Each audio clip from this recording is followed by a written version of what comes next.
Top quality और consistent performance के लिए सिर्फ सिल्वर पंप नाम याद रखना। देखिए, यूक्रेन की राजधानी कीव को दहला दिया गया है और अब कहा जा रहा है कि कीव पर यह सबसे बड़ा हमला है। कीव में एयर रेड अलर्ट जारी किया गया है, रिहायशी इलाकों पर हमला किया गया है, फ्यूल स्टोरेज तबाह कर दिया गया। ये तस्वीरें आप देखें, 5 तस्वीरों के जरिए हम आपको दिखा रहे हैं वहां के सूरत हाल क्या है। एयरपोर्ट पर हमला किया गया, इसके अलावा ड्रोन और मिसाइल से भी अटैक किया गया। 5 तस्वीरों के जरिए आप समझिए कि आखिर क्या हाल कर दिया है रूस ने हमलों के जरिए यूक्रेन की राजधानी कीव का।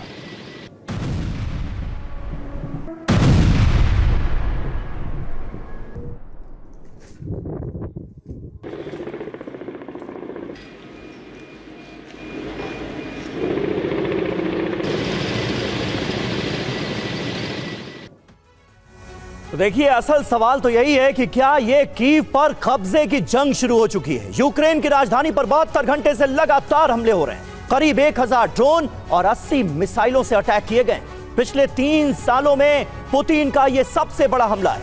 रिहायशी इलाकों में हमलों से भारी तबाही मची है, हर तरफ त्राहिमाम है। यूक्रेन के कई ड्रोन ऑपरेटर हमलों में मारे गए। कीव में लाखों लोग बंकर में शरण लेने के लिए मजबूर हो गए।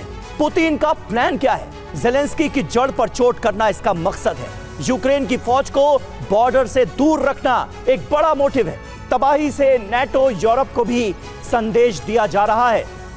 ज़ेलेंस्की के खिलाफ कीव में असंतोष फैलाना भी एक बड़ा मकसद माना जा रहा है। मेजर जनरल अश्विनी सिवाच हमारे साथ मौजूद हैं। सिवाच साहब, किस तरह से आप देख रहे हैं और क्या ये जो पूरी पुतिन की प्लानिंग है, जिन मोटिव्स के साथ पुतिन की सेना आगे बढ़ रही है, वो अब हासिल होता हुआ नजर आ रहा है, बहुत नजदीक नजर आ रहा है? हाँ बिल्कुल, देखो ये सच्चाई है समीर।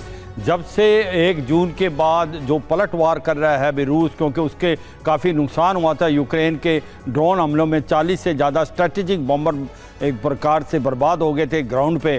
तो अब जो आर पार की लड़ाई है पुतिन की, उसकी मल्टी प्रॉन्ग स्ट्रेटजी है। एक तो वो ये सोच रहा है कि कहीं ना कहीं जो यूक्रेन की फाइटिंग कैपेबिलिटी को बर्बाद करे, वो ये कर रहा है कि जिस प्रकार से ईस्ट यूक्रेन में, चाहे वो खार्किव है या डोनबस का इलाका है, डोनेट्स्क, लुहांस्क, जापोरिजिया, खरासोन और उड़ीसा, धीरे धीरे आगे बढ़ रहा है। मगर वो सेंट्रल यूक्रेन की तरफ अब ज़्यादा हमले स्टार्ट कर दिए हैं। उसको लगता है कि अगर आपने मनोबल तोड़ना है यूक्रेन की लड़ाई करने का, तो कीव पे करें हमला, और कीव के साथ जो भी सेंट्रल यूक्रेन के अंदर मेन टाउन है 20 से लेकर 30 उन पे हमला। और यूक्रेन के जो सेंट्रल ग्रेविटी है वो कीव है, वो कैपिटल है।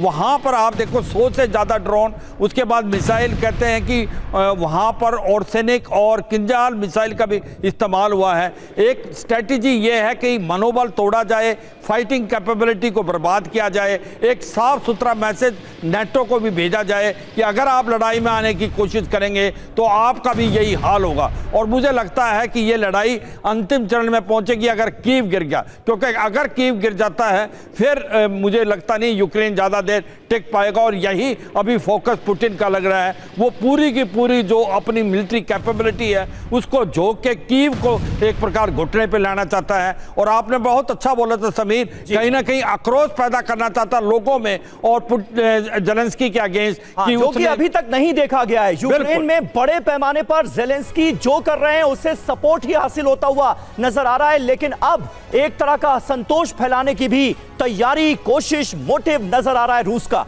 रूसी हमले में यूक्रेन का एयर डिफेंस तबाह हो गया है। रूसी एयरफोर्स ने गिराया fuel air bomb. Fuel air bomb को ओडैप 1500 बॉम्ब भी कहा जाता है और अब इसका इस्तेमाल कर लिया गया है। खार्किव के बोरोवाया इलाके में यह बड़ा रूसी अटैक था जिसकी तस्वीरें आपके सामने।